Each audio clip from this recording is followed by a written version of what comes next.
Hello students, welcome to my YouTube channel brain wave centre. ये lecture आपके BSc fourth semester chemistry का होने वाला है, जिसमें कि आज हम पढ़ेंगे आईआर स्पेक्ट्रोस्कोपी ये क्या होता है। ये भी आपके एग्ज़ाम पॉइंट ऑफ व्यू से ये वेरी मोस्ट इम्पॉर्टेंट है, क्योंकि ये जो आईआर यूवी स्पेक्ट्रोस्कोपी से क्वेश्चंस होते हैं ये लॉन्ग क्वेश्चन में बनते हैं। यानी कि कल हम लोगों ने क्या पढ़ा था, यूवी स्पेक्ट्रोस्कोपी। उससे पहले हम लोगों ने पढ़ा था रोटेशनल, ये सभी रोटेशनल स्पेक्ट्रम पढ़ा था। तो ये सभी काफ़ी मोस्ट इंपॉर्टेंट टॉपिक्स हैं जिनको आपको कवर करना है। अगर आप ये सभी टॉपिक छोड़ के जाते हैं तो आप समझ लीजिए लॉन्ग क्वेश्चन भूल जाइए, लॉन्ग क्वेश्चन नहीं कर पाएंगे, क्योंकि ये लॉन्ग क्वेश्चंस जो होते हैं वो इन्हीं में से बनते हैं।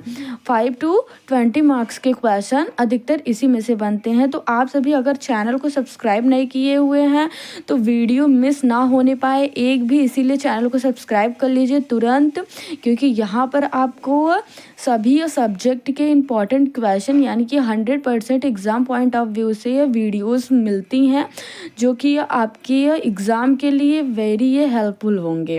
तो अभी तक जिन्होंने नहीं चैनल को सब्सक्राइब किया है तो वो सब्सक्राइब कर सकते हैं, ताकि वो अपने एग्ज़ाम में अच्छा मार्क्स गेन कर पाएँ। तो चलिए चलते हैं आज हम अपने टॉपिक की ओर। शुरुआत करते हैं आईआर स्पेक्ट्रोस्कोपी ये क्या होता है। तो सबसे पहले हम लोग हेडिंग लगाएंगे कि आईआर स्पेक्ट्रोस्कोपी है। तो सबसे पहले आप लोग सुनिएगा, मेरी बातों को ध्यान से सुनिएगा, फिर मैं इसके बाद नोट्स पे ले चलूँगी आप लोगों को कि नोट्स में कैसे, एग्ज़ाम में आपको नोट्स कैसे बनाने हैं, नोट्स कैसे लिखना है, फिर एग्ज़ाम में उसी को कैसे लिखना है। ओके, सब चीज़ें मैं यहाँ पर डिस्कशन करूँगी, एक भी टॉपिक नहीं छूटने वाला है, एक भी जो वेरी मोस्ट इम्पॉर्टेंट है वो सभी टॉपिक्स आपके क्लियर कराए जाएंगे। तो हम लोग सबसे पहले जानेंगे कि आईआर स्पेक्ट्रोस्कोपी क्या होता है आखिरकार। तो जैसे कि यूवी स्पेक्ट्रोस्कोपी क्या होता था, कल की लेक्चर जिन्होंने नहीं देखा हुआ है तो देख लीजिएगा, क्योंकि वहाँ से स्पेक्ट्रोस्कोपी जहाँ से स्टार्ट है ये लेक्चर वहाँ से देखेंगे तो और बेटर समझ में आएगा। वैसे तो मैं पूरी कोशिश करूँगी इसी लेक्चर में समझाने का, हर चीज़ एक एक चीज़ आपको। तो सबसे पहले जानेंगे कि आईआर स्पेक्ट्रोस्कोपी क्या होता है। तो जैसे कि ये यूवी स्पेक्ट्रोस्कोपी एक एनालिटिकल टेक्निक होता था, यानी कि किसी भी कंपाउंड के इम्प्यूरिटीज़ को फाइंड आउट करने के लिए वो एक क्या होता था, यूवी स्पेक्ट्रोस्कोपी एक टेक्निक होता था।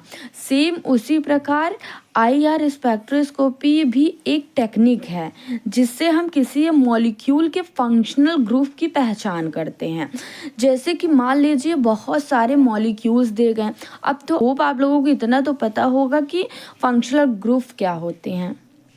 जिन भी स्टूडेंट को नहीं पता है तो अभी मैं बता दूंगी फंक्शनल ग्रुप क्या होते हैं। जैसे कि मान लीजिए CH2, यहाँ पर आपका कोई भी ग्रुप हो गया, C ग्रुप हो गया, यहाँ पर CS2 हो गए, ऐसे ही करके हमने बहुत सारे CS2 या CH कुछ भी लगा दिया। ये सभी जो हैं आपके ये क्या कहलाएंगे, फंक्शनल ग्रुप कहलाएंगे। क्या कहलाएंगे, फंक्शनल ग्रुप कहलाएंगे। आई होप अब समझ में आ गया होगा कि फंक्शनल ग्रुप क्या होते हैं। किसी भी मॉलिक्यूल्स के ऊपर या नीचे जहाँ भी कहीं भी जो ये ग्रुप लगे होते हैं, जैसे CS2 group, NH2 group, NH3 group, O2 group, CO2 group, ये सभी ग्रुप क्या होते हैं, फंक्शनल ग्रुप होते हैं। अगर इस कार्बन के ऊपर लगे हैं तो ये क्या कहलाएंगे, फंक्शनल ग्रुप कहलाएंगे। तो फंक्शनल ग्रुप क्लियर हो गया। तो आईआर का क्या काम होता है, आईआर स्पेक्ट्रोस्कोपी का वो क्या काम होता है, उसका काम होता है कि इन्हीं मॉलिक्यूल्स के बीच में इन फंक्शनल ग्रुप को का पहचान करना कि ये कौन से फंक्शनल ग्रुप है। ये CS3 है, NH3 है, NH2 है, CS2 है, CS3 है, कौन सा फंक्शनल ग्रुप है उसी की पहचान करना। तो एक बार फिर से देखेंगे कि आईआर स्पेक्ट्रोस्कोपी क्या होता है, एक टेक्निक होता है जिससे हम किसी भी मॉलिक्यूल के फंक्शनल ग्रुप्स की पहचान करते हैं। अब देखिए ये काम कैसे करता है।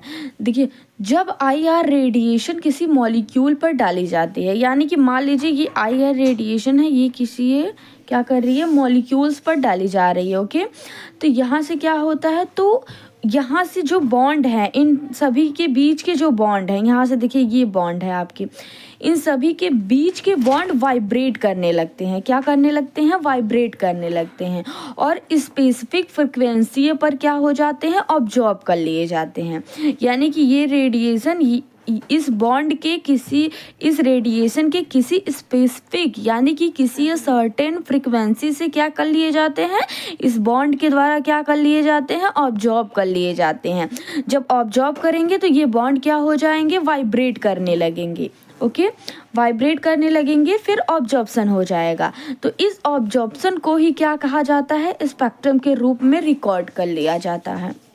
तो इसी जो होता है ये आपका जो ये ऑब्जॉर्प्शन यहाँ पर होता है रेडिएशंस का, तो इसको रिकॉर्ड कर लिया जाता है किस रूप में? स्पेक्ट्रम के रूप में।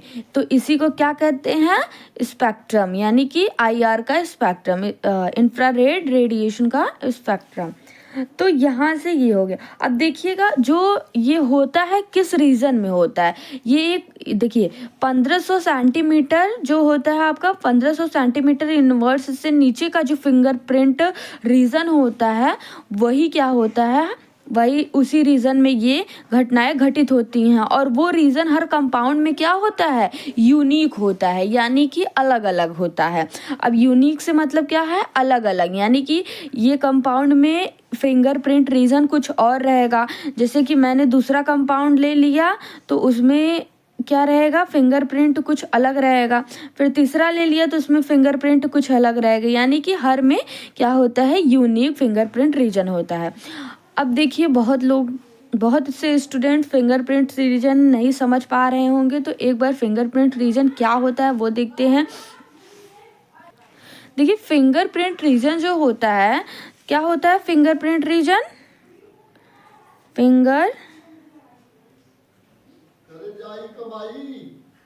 फिंगरप्रिंट तो फिंगरप्रिंट रीजन क्या होता है वो देखेंगे हम लोग।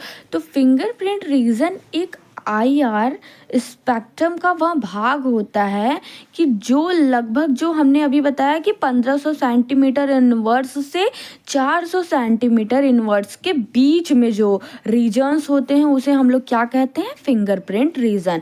और ये कहाँ पर होता है? ये आईआर स्पेक्ट्रम में होता है।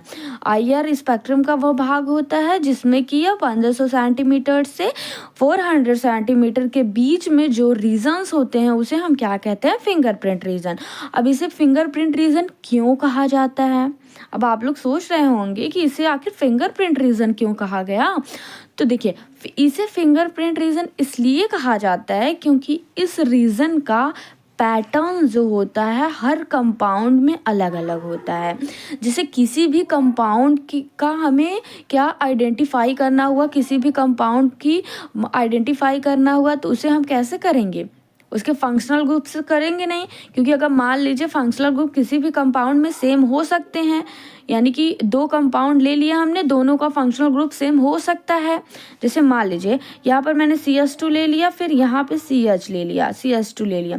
ओके, तो यहाँ से देखिएगा CH ले लिया, तो यहाँ से CH2, तो यहाँ से OH ले लिया। ओके, अब फिर यहाँ से मैंने एक और कंपाउंड लिया, यहाँ पर OH ले लिया और यहाँ पर क्या ले लिया? ONO ले लिया मान लीजिए। तो ये ग्रुप आपका सेम हो गया कि नहीं? तो किसी भी दो कंपाउंड, यही मैं कहना चाहती हूँ, किसी भी दो कंपाउंड में ये जो फंक्शनल ग्रुप हमारे होते हैं वो सेम हो सकते हैं, लेकिन जो इनके बीच का जो वो बनेगा फिंगरप्रिंट रीजन बनेगा, दोनों में जो फिंगरप्रिंट रीजन होंगे दोनों के क्या होंगे? डिफरेंट होंगे, यूनिक होंगे, यानी कि अलग अलग होंगे। तो इसी फिंगरप्रिंट रीजन के द्वारा ही हम लोग क्या पता कर पाते हैं कि ये कंपाउंड कैसा है, इस कंपाउंड का नेचर कैसा है, इस कंपाउंड का नेचर कैसा है। कंपाउंड के नेचर्स को क्या कर सकते हैं? फंक्शनल ग्रुप को, नेचर को आइडेंटिफाई कर सकते हैं, बिल्कुल इंसान की उंगलियों के निशान की तरह। इसीलिए इसको क्या कहा गया? Fingerprint region. जैसे कि किसी भी इंसान का मान लीजिए क्या हो सकता है, जैसे आँख, कान, नाक सब सेम होते हैं, लेकिन उनके जो फिंगरप्रिंट होते हैं वो क्या होते हैं? डिफरेंट होते हैं। फिंगरप्रिंट तो सभी के डिफरेंट हो सकते हैं। मान लीजिए जैसे कि दो कोई सेम टू सेम, यानी कि कोई क्या हो गया, क्या कहते हैं उसको, वो दो आदमी एक जैसे हो गए, मान लीजिए कोई जुड़वा है तो दो एक ही जैसे लगेंगे, सेम टू सेम, लेकिन उनके फिंगरप्रिंट्स रीजन्स जो होंगे वो अलग होंगे। तो यानी कि हर एक मतलब कंपाउंड में इसे ही जोड़ लीजिए कि हर एक कंपाउंड में कैसा होता है, फिंगरप्रिंट अलग अलग होता है। जैसे कि हर एक इंसान का फिंगरप्रिंट अलग होता है, वैसे ही हर एक कंपाउंड का फिंगरप्रिंट रीजन अलग अलग होता है। इसीलिए हम कैसे आसानी से कंपाउंड को आइडेंटिफाई कर सकते हैं। आई होप सारी चीज़ें इसके बारे में क्लियर हो गई होंगी। अब बॉन्ड का जो वाइब्रेशन होता है, यहाँ से एक बार समझ लीजिएगा फिर से। जो बॉन्ड का वाइब्रेशन होता है तो केवल वाइब्रेशन नहीं होगा, वाइब्रेशन होगा, ट्विस्टिंग होगा, 2-3 रोटेशन होगा, 3-4 हो जाए, मतलब वाइब्रेशन भी हो सकता है, ट्विस्ट भी हो सकते हैं, वाइब्रेट भी कर सकते हैं, रोटेट भी कर सकते हैं, तो कुछ भी किया जा सकता है। यहाँ तक क्लियर हो गया आप सभी को। तो अब हम लोग नोट्स की तरफ चलेंगे। इसको 3 पार्ट में, हाँ एक मैं बात भूल जा रही थी। अब आईआर स्पेक्ट्रोस्कोपी को आईआर स्पेक्ट्रम को 3 रीजन्स में डिवाइड किया गया है, mid region, far region and एक और रीजन क्या था, मिड रीजन, फॉर रीजन और एक नियर रीजन था उसको। तो ये तीनों रीजन में डिवाइड किया गया है। तो यही सब हम पढ़ने वाले हैं इस पूरे वीडियो में। तो आई होप जो अभी थोड़ा सा इंट्रो मैंने ये इसके बारे में सभी चीज़ें बताई हुई हैं, बस इससे ज़्यादा आपको कुछ जानने की आवश्यकता नहीं है। इसके बाद हम लोग नोट्स से देखेंगे कि नोट्स हम लोगों को कैसे बनाना है। जितनी भी चीज़ें समझाने वाली थी मैं समझा चुकी हूँ, जो कुछ भी छूटा है वो नोट्स के थ्रू मैं समझा दूँगी। तो आई होप क्लियर हो गया होगा। अब हम लोग नोट्स की तरफ चलते हैं। अब देखिएगा, सबसे पहले हम लोग क्या हेडिंग लगाएंगे, ये जो है आपके वाइब्रेशनल स्पेक्ट्रम का टॉपिक है। तो सबसे पहले हम हेडिंग लगाएंगे आईआर स्पेक्ट्रोस्कोपी या फिर इंफ्रारेड स्पेक्ट्रोस्कोपी। तो यहाँ से आईआर का मतलब ही होता है इंफ्रारेड। तो इंफ्रारेड क्या होता है, infrared is one of the most powerful analytical technique which गिबिलिटी ऑफ केमिकल आइडेंटिफिकेशन। यानी कि ये क्या है, मोस्ट पावरफुल टेक्निक है जो कि ये किसी भी केमिकल कंपाउंड को आइडेंटिफाई करने के लिए हमें यह प्रोबेबिलिटी यानी कि संभवतः दिखाता है। तो radiations in the IR region from about, अब देखिए यहाँ पर कुछ और जो अभी मैंने बताया वो रीजन बिल्कुल सही है, वो फिंगरप्रिंट रीजन था। अब आप लोग देखिए यहाँ से कंफ्यूज ना होइएगा कि दी आपने अभी तो बताया है कि 1500 से 400 सेंटीमीटर्स के बीच में जो होगा, नहीं, तो वो फिंगरप्रिंट रीजन था। ओके, यहाँ देखिए 70,600 6 इंटू 10⁻⁶ एंगस्ट्रॉन्ग, इसी को हम लोग एंगस्ट्रॉन्ग में चेंज कर सकते हैं। आर नॉट, अब देखिए यहाँ से क्या समझ में आ रहा है आप लोगों को। अब देखिए, are not energetic enough to cause electronic excitation in most organic molecule। यानी कि ये जो एनर्जी दी जा रही है इसको, ये एनर्जी जो दी जा रही है वो एनफ नहीं है किसी भी एक्साइट होने के लिए इलेक्ट्रॉन को। यानी कि ये जिस इलेक्ट्रॉन को एनर्जी या जिस कंपाउंड को दी जा रही है तो उस कंपाउंड में क्या होंगे, बेसिकली इलेक्ट्रॉन्स प्रेजेंट होंगे। तो उस इलेक्ट्रॉन को एक्साइटेड अवस्था में आने के लिए ये एनफ एनर्जी नहीं है। तो आई होप समझ में आ गया। अब देखिए आईआर रेडिएशन कॉज, यानी कि आईआर रेडिएशन किसके साथ होते हैं, stretching bending of the organic molecule. Organic molecules जो होंगे उनके बांड जब स्ट्रेच करेंगे या फिर बेंड होंगे तो उसी से क्या हमें मिलेगा, आईआर रेडिएशंस मिलेंगे। इन ऑल ऑर्गेनिक मॉलिक्यूल्स, सभी ऑर्गेनिक मॉलिक्यूल्स में द बॉन्ड, जो बॉन्ड होते हैं वे joint different atom, different atoms के साथ में क्या होते हैं, ज्वाइंट होते हैं। यानी कि जैसे कि अभी मैंने ये समझाया आपको कि कोई भी बॉन्ड हो गया वो डिफरेंट एटम के साथ में ज्वाइंट होगा। जैसे कि सी हो गया वो ओ के साथ में ज्वाइंट होगा, तो ये डिफरेंट एटम है, ये डिफरेंट। तो वही कह रहा है कि क्या कह रहा है कि एटम्स के साथ में, डिफरेंट एटम के साथ में क्या होंगे, ज्वाइंट होगी। Can stretch and bend and all of them absorb IR radiation, वो क्या होते हैं, स्ट्रेच करते हैं, बेंड करते हैं और सभी ये IR रेडिएशन को क्या करते हैं, ऑब्जॉर्ब करते हैं। जैसे कि मैंने शुरू में आपको बताया था कि जब रेडिएशन दी जाती है तो वो वाइब्रेट करते हैं, ये स्ट्रेच करते हैं और ऑब्जॉर्प्शन को क्या करते हैं, इस रिकॉर्ड कर लेते हैं, उस स्पेक्ट्रम को रिकॉर्ड कर लेते हैं। तो उसी स्पेक्ट्रम को IR spectrum region, IR spectrum कहा गया। तो after absorption of IR radiation, जब IR रेडिएशन को ऑब्जॉर्व करने के बाद the molecules the give rise to close packaged, अब देखिए पैकेज ऑब्जॉर्प्शन, तो एक क्लोज पैकेज ऑब्जॉर्प्शन देते हैं, उसे ही बॉन्ड ऑब्जॉर्प्शन बॉन्ड देते हैं, known as IR absorption spectrum. अब उसे ही हम लोग क्या कह देते हैं, IR ऑब्जॉर्प्शन स्पेक्ट्रम कह देते हैं, जो कि रेडिएशन किसी मॉलिक्यूल के द्वारा क्या किया गया, ऑब्जॉर्ब किया गया। यहाँ तक समझ में आ गया। अब आगे देखिएगा, A number of bond may be present in a IR depends spectrum depends upon the characteristics functional group, यानी कि जो नंबर ऑफ बॉन्ड होते हैं वो कैसे होते हैं, IR स्पेक्ट्रम में क्या होते हैं, प्रेजेंट होते हैं।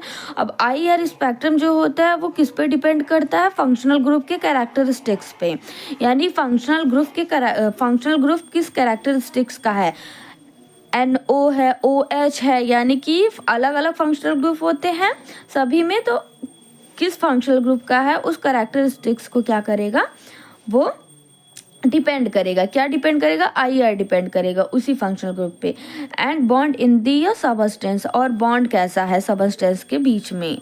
10 IR spectrum of a chemical compound, जो केमिकल कंपाउंड में IR स्पेक्ट्रम होते हैं, is a fingerprint for its identification, वो फिंगरप्रिंट उनका क्या होता है, पहचान होता है। यानी कि किसी भी, देखिए अब स्पेक्ट्रम IR स्पेक्ट्रम जो किसी भी कंपाउंड में जो IR स्पेक्ट्रम होता है तो वो क्या होता है, उसकी पहचान क्या होती है, फिंगरप्रिंट होती है। जैसे कि आदमियों की, जो हम लोग मनुष्य हैं उनकी पहचान क्या होती है, फिंगरप्रिंट। अगर आधार कार्ड पैसा निकलवाने जाते हैं आप लोग बैंक से तो फिंगरप्रिंट आप लोगों का लिया जाता है, किसी भी चीज़ के लिए फिंगरप्रिंट लिया जाता है आजकल। तो उसे ही आइडेंटिफिकेशन के लिए क्या होता है, फिंगरप्रिंट वहाँ पर लिया जाता है। तो यहाँ पर IR की आइडेंटिफिकेशन के लिए क्या महत्वपूर्ण होता है, फिंगरप्रिंट ही महत्वपूर्ण होता है। तो आई होप समझ में आ गया कि फिंगरप्रिंट रीजन किसे कहते हैं, पहले ही समझा चुकी हूँ मैं। अब देखिएगा, unit and range of IR radiation. अब IR रेडिएशन का रेंज क्या होता है वो आपको लोगों को दिखा दिया जाएगा। IR spectra generally expressed in term of frequencies, यानी कि यह IR स्पेक्ट्रम जो होती है जनरली किस टर्म में रिप्रेजेंट की जाती है, फ्रीक्वेंसी के, of radiation absorption rather than wavelength, या फिर वेवलेंथ के टर्म में। फ्रीक्वेंसी और वेवलेंथ के टर्म में क्या की जाती हैं, रिप्रेजेंट की जाती हैं। This is due to a reason that frequency is directly proportional to the energy. अब जो फ्रीक्वेंसी होता है वो किसके डायरेक्टली प्रोपोर्शनल होता है, एनर्जी ऑफ रेडिएशंस के। तो E is equal to energy, radiation का एनर्जी क्या होता है, E is equal to H nu होता है।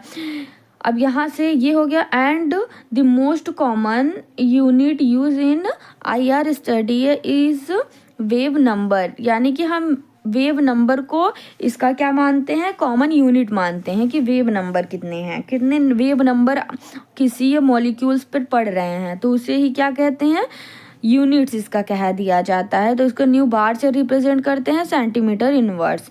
तो यहाँ से देखिएगा, nu bar is equal to 1/λ nu होता है, इज इक्वल टू, अब इसका क्या हो जाएगा, 10⁴।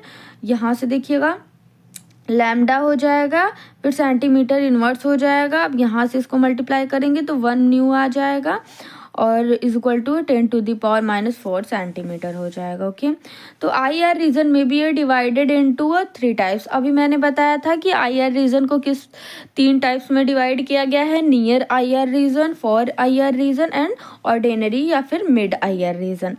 तो नियर का देखिएगा सबसे पहले, it is the region which extend, ये कहाँ पर एक्सटेंड करता है, यानी कहाँ पर रीजन ये रखता है, तो 0.8 to 2.5 माइक्रोमीटर यहाँ से ये यहाँ तक रखता है, सेंटीमीटर में इसको कन्वर्ट कर सकते हैं तो ये आएगा। It is also known as a vibrational radiation region, और इसको ही हम लोग क्या कह देते हैं कि ये एक ऐसा रीजन है, वाइब्रेशनल रेडिएशन रीजन है। ओके, इसको हम लोग वाइब्रेशनल रेडिएशन रीजन कह सकते हैं।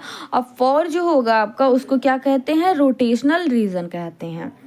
तो रीजन से हम लोग मतलब ये रीजन किस एक्सटेंड कर रहा है, किस किस तक, उसी को ही हम लोग कहते हैं।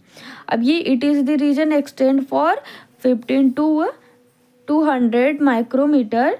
अब इसको सेंटीमीटर में कन्वर्ट कर देंगे तो ये इतना है। It is known as a rotation region कह देंगे। Ordinary region it is extend region is 25 to 15 micrometre. अब इसको सेंटीमीटर में कन्वर्ट करेंगे तो इतना आएगा। ये मिड के लिए हो गया। ये फॉर रीजन को हम लोग क्या कह सकते हैं, रोटेशनल रीजन कह सकते हैं, और इसको नियर को वाइब्रेशनल रीजन कह सकते हैं। ये याद रखिएगा, एग्जाम में पूछ लिया जाता है और एग्जाम में यही सब तो मेन है। अब देखिए टाइप्स ऑफ मॉलिक्यूलर वाइब्रेशन, यानी कि मॉलिक्यूल्स में वाइब्रेशन कितने टाइप्स के होते हैं, जो कि अभी हमने बताया ना कि वाइब्रेशन भी होता है, बेंडिंग भी होता है, ट्विस्टिंग भी होता है। तो वही चीज़ यहाँ पर दिखाया जाएगा कि अब क्या होता है, मॉलिक्यूल्स के बीच में कितने टाइप्स के वाइब्रेशन होते हैं। तो फर्स्ट वाइब्रेशन क्या हो गया, स्ट्रेचिंग वाइब्रेशन, यानी कि the atom in a molecule are always in a motion, consider a diatomic molecule A and B. यानी कि दो, अब इसका मतलब क्या है यहाँ तक का कि किसी भी ये दो मॉलिक्यूल्स के बीच में, किसी भी दो एटम्स के मॉलिक्यूल के बीच में क्या होगा, डायटोमिक मॉलिक्यूल होंगे। जब दो एटम है यानी डायटोमिक, तो वहाँ पर हमेशा क्या होगा, एक मोशन होगा। The only a vibration which can occur in such a molecule are the compression or extension along the ABA bond, यानी कि ABA बॉन्ड में या फिर कंप्रेशन होगा या फिर एक्सटेंशन होगा। कंप्रेशन यानी कि दोनों पास आएंगे या फिर दोनों एक दूसरे के दूर जाएंगे। ओके, ये कंप्रेशन हो गया और ये क्या हो गया, एक्सटेंशन। एक्सटेंशन यानी क्या होता है, एक्सटेंशन यानी क्या होता है, बदलाव करना। बदलाव जब दूर जाएंगे तब हो जाएगा, एक्सटेंस हो जाएगा। और कॉम्प्रेस यानी कि कॉम्प्रेस, जैसे गैस कॉम्प्रेस किया जाता है वैसे ही कॉम्प्रेस यानी ये पास आना। तो this types of vibration is called stretching vibration. अब देखिए स्ट्रेचिंग वाइब्रेशन, इसमें जो लिखा है उसको ध्यान मत दीजिएगा, जो मैं बोल रही हूँ उसको समझिए। स्ट्रेचिंग वाइब्रेशन किसे कहा जाता है, जब दो मॉलिक्यूल, जब कोई डायटोमिक मॉलिक्यूल एक दूसरे के पास आते हैं या कंप्रेस होते हैं, कह सकते हैं। जब डायटोमिक मॉलिक्यूल कंप्रेस होते हैं या फिर एक्सटेंड होते हैं तो उसे ही हम लोग क्या कहते हैं, स्ट्रेचिंग कहते हैं, स्ट्रेचिंग वाइब्रेशन कहते हैं। That is in this vibration of distance between two atom is increases और डिक्रीजेज, यानी कि दोनों एटम्स के बीच में जो, अब देखिए अगर ये दो एटम हो गए, ये एक दूसरे के पास आ रहे हैं तो इनके बीच की जो डिस्टेंस हमने आर मानी थी तो वो आर मान लीजिए R1 में हो जाएगी, क्योंकि ये पास में आ जाएंगे ना कंप्रेस होने के बाद, आफ्टर कंप्रेसिंग तो ये दोनों पास में आ जाएंगे तो इनके बीच की जो डिस्टेंस R थी वो तो घट जाएगी ना। अब ये जब एक्सटेंड होंगे, एक दूसरे से दूर जाएंगे तो इनके बीच की R डैश थी, तो यहाँ पर ये जो दूर जाएंगे तो उनकी डिस्टेंस भी तो बढ़ेगी। तो वही कहा जा रहा है कि इंक्रीज होती है या फिर डिस्टेंस दोनों के बीच में डिक्रीज होती है। यहाँ पर देखिए फिगर बनाया गया है, AB दो एटम है, डायटोमिक मॉलिक्यूल। सो यहाँ से एक्सटेंड कर रहा है तो ये स्ट्रेचिंग वाइब्रेशन। यहाँ पर देखिए स्ट्रेच हो रहा है तो स्ट्रेचिंग, कॉम्प्रेस होता है तो कंप्रेशन। ये दोनों एक दूसरे के पास में आ रहे हैं। तो आई होप समझ में आ गया होगा, आगे देखते हैं। अब यहाँ से देखिएगा सिमेट्रिक स्ट्रेचिंग क्या होती है, when the stretching and compression occur in symmetrical function, यानी कि किसी भी सिमेट्रिकल फंक्शन, जैसे कि सिमेट्रिकल फंक्शन क्या होता है, दोनों पे सेम ही ग्रुप, फंक्शनल ग्रुप हो, उसे ही सिमेट्रिकल फंक्शन कहते हैं। अब सिमेट्रिकल फंक्शन में जब स्ट्रेचिंग होती है, कंप्रेशन होता है, तो क्या स्ट्रेचिंग या कंप्रेशन होता है। स्ट्रेचिंग यानी दूर जाना, कंप्रेशन यानी पास आना, ध्यान दीजिएगा। तो उसे सिमेट्रिकल क्या कहते हैं, फंक्शन कहते हैं। तो असिमेट्रिकल स्ट्रेचिंग किसे कहते हैं, when a bond is compression while other stretching, यानी कि जब अदर टाइप से यानी कि फंक्शनल ग्रुप अलग अलग हो, स्ट्रेचिंग होती है तो उसे यहाँ से देखिएगा। स्ट्रेचिंग जब यहाँ पर हो रही है यानी कि ये क्या हो रहा है, स्ट्रेच हो रहा है, ये भी क्या हो रहा है, स्ट्रेच हो रहा है, यानी कि ये ये इनसे दूर जा रहे थे, ये सिमेट्री स्ट्रेचिंग हुई क्योंकि ये दोनों ही क्या हो रहे हैं, एक दूसरे से दूर जा रहे हैं। यहाँ से समझिएगा, जैसे कि हमने एक एटम मान लिया, अब ये भी इससे दूर जा रहा है और ये भी इससे दूर जा रहा है, तो ये सिमेट्री यानी कि दोनों ही दूर जा रहे हैं, दूर दोनों ही जा रहे हैं। ये नहीं हो रहा है कि एक दूर जा रहा है तो एक इसके पास आ रहा है। दो मॉलिक्यूल होंगे ना, दो मॉलिक्यूल होते हैं ना, तो वही कहा जा रहा है। ये इससे दूर ये इसके पास आ रहा है और ये इसके दूर जा रहा है, तो ये असिमेट्रिक स्ट्रेचिंग हो जाएगी। और ये कैसी हो जाएगी, ये दोनों एक दूसरे मतलब दोनों ही इससे दूर जा रहे हैं, इससे दूर जा रहे हैं दोनों ही। देखिए डायरेक्शन कहाँ पर लगा हुआ है, तीर का निशान कहाँ पर लगा हुआ है, इधर का दोनों का ही लगा हुआ है, तो ये सिमेट्रिक स्ट्रेचिंग हो जाएगी। और ये एक आ रहा है एक जा रहा है, एक आ रहा है एक जा रहा है, तो ये कैसे हो जाए, एसिमेट्रिक, क्योंकि अपोजिट डायरेक्शंस हो गए। तो यहाँ से यही समझ में आ गया आप लोगों को। फिर यहाँ से देखिएगा, बेंडिंग स्ट्रेचिंग किसे कहते हैं, तो डिफॉर्मेशन इसको कहते हैं, डिफॉर्मेशन वाइब्रेशन या बेंडिंग वाइब्रेशंस। तो in bending vibration atom move in and out of the bond axis plane, यानी कि एक्सिस प्लेन के अंदर या फिर बाहर मूव करेगा। समझ रहे हैं, एक्सिस प्लेन अब 3D में होता तो समझ में आता। एक मान लीजिए ये एक्सिस प्लेन है, अब इसके या फिर अंदर मूव करेगा या फिर बाहर मूव करेगा, तो इसी ही को ही हम क्या कहते हैं, क्या कहते हैं, बेंडिंग स्ट्रेचिंग। तो कहाँ थे हम लोग, हाँ जी। तो the bending mode of vibration involve oscillators of atom perpendicular to its chemical bond. The bending modes and 4 types, यानी कि बेंडिंग मोड 4 टाइप से होते हैं। ये वाइब्रेशन इन्वॉल्व होता है, ऑक्सीलेशंस भी वाइब्रेशन में क्या होते हैं, इन्वॉल्व होते हैं। सिंपल सी बात यही थी बस। अब देखिए रॉकिंग क्या होता है, जब दो molecule join to central metal atom, यानी कि जब दो molecule central atom move back and forth in the plane of the molecule, यानी कि किसी भी plane of the molecule back या फोर्थ यानी कि आगे या पीछे मूव करता है, तो उसे ही हम क्या कहते हैं, रॉकिंग कहते हैं। जैसे कि रॉकिंग जैसे कि डमरू, मान लीजिए डमरू देखें आप लोग, डमरू तो उसको ऐसे ऐसे करते हैं तो वो एक बार इधर आता है एक बार उधर जाता है, एक बार इधर, तो उसे ही क्या कहा जाता है, रॉकिंग कहा जाता है। अब यहाँ से देखिए, समझ रहे हैं ना, उसे ही हम लोग क्या कहते हैं, रॉकिंग कहते हैं। एक दूसरे के विपरीत में क्या करते हैं, मूव करते हैं। जैसे कि ये इधर आ रहा है तो ये इधर जाएगा, तो वही हो गया।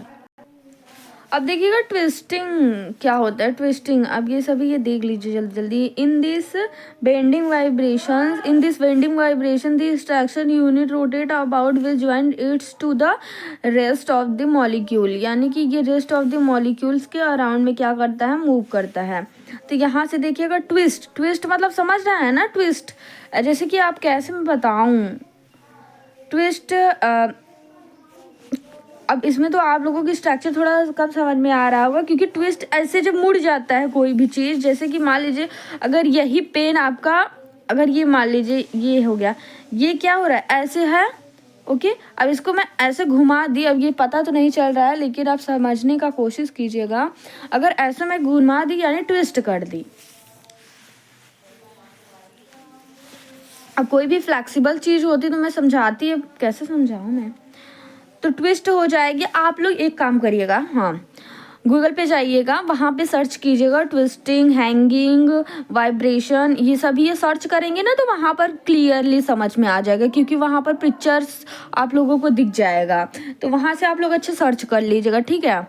तो यहाँ पर समझ लीजिएगा, इसको मैं अभी बस आप लोग पढ़ लीजिए, वहाँ से आप लोग समझ लीजिएगा। अब देखिए हैंगिंग क्या हो गया, अब दो मॉलिक्यूल्स होंगे, वो दोनों साथ इधर जाएंगे, फिर इधर जाएंगे, इधर जाएंगे, इधर जाएंगे, तो उसे ही हैंगिंग कहा जाता है।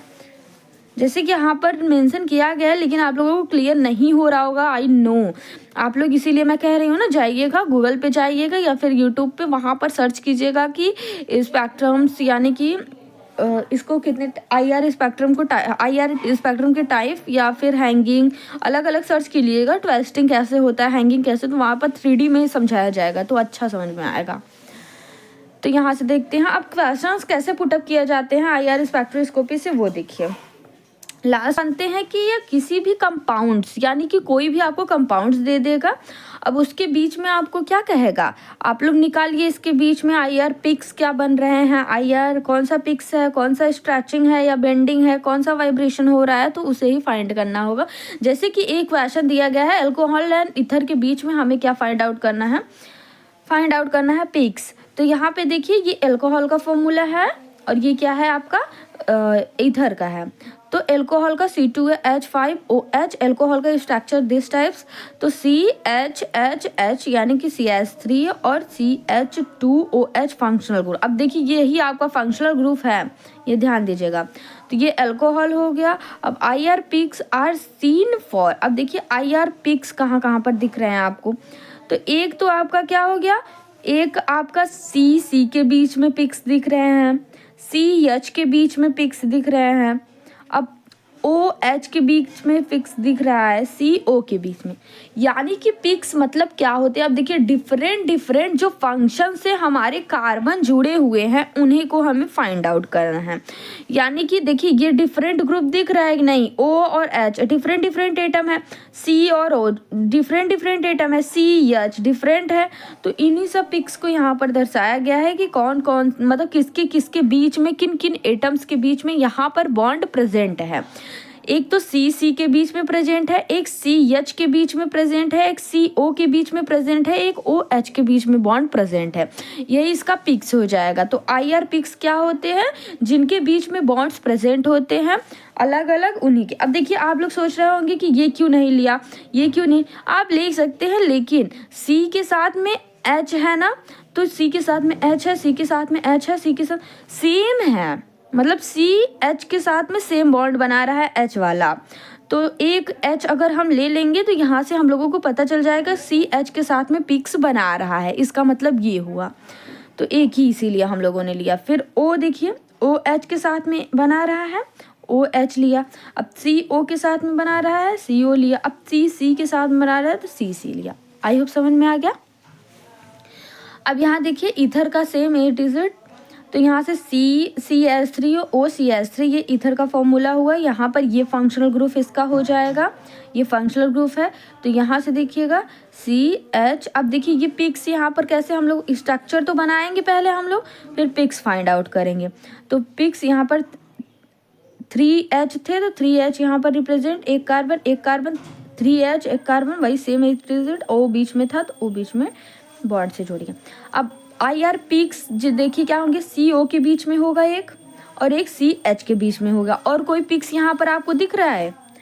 अब आप कहेंगे OC के बीच में, तो OC कहिए या फिर CO कहिए, बात तो एक ही हुआ ना, बॉन्ड तो CO के बीच में बने, OC एटम्स तो वही है ना, एटम दोनों के बीच में एक ही है, तो एटम्स अलग होने चाहिए। ये देखिए C है, ये O है, ये भी O है, ये भी C, यानी बॉन्ड तो वही C और O के ही बीच में बन रहा है, या फिर O और C के बीच में, दोनों में से एक के बीच में बन रहा है।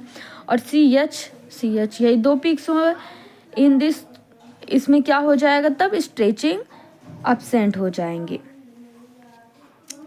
ये हो गया आपका। आई होप समझ में आया होगा आप लोगों को।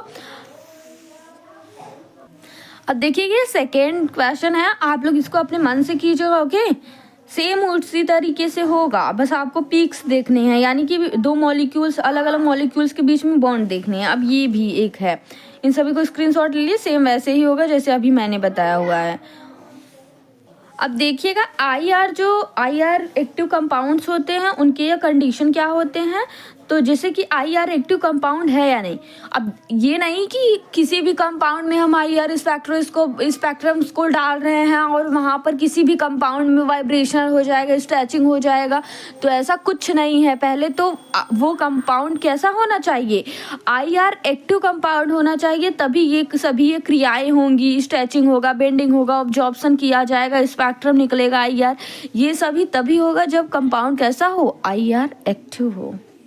तो फर्स्ट देखिएगा, दी मॉलिक्यूल्स मस्ट हैव, अब देखिए यहाँ पर परमानेंट डाइपोल मोमेंट, किसी भी ये मॉलिक्यूल्स के पास में परमानेंट क्या होना चाहिए, डाइपोल मोमेंट होना चाहिए। अब डाइपोल मोमेंट क्या होता है ये सभी आप लोगों ने पढ़ रखा हुआ है, फर्स्ट सेमेस्टर में ही पढ़ा हुआ है डाइपोल मोमेंट क्या होते हैं।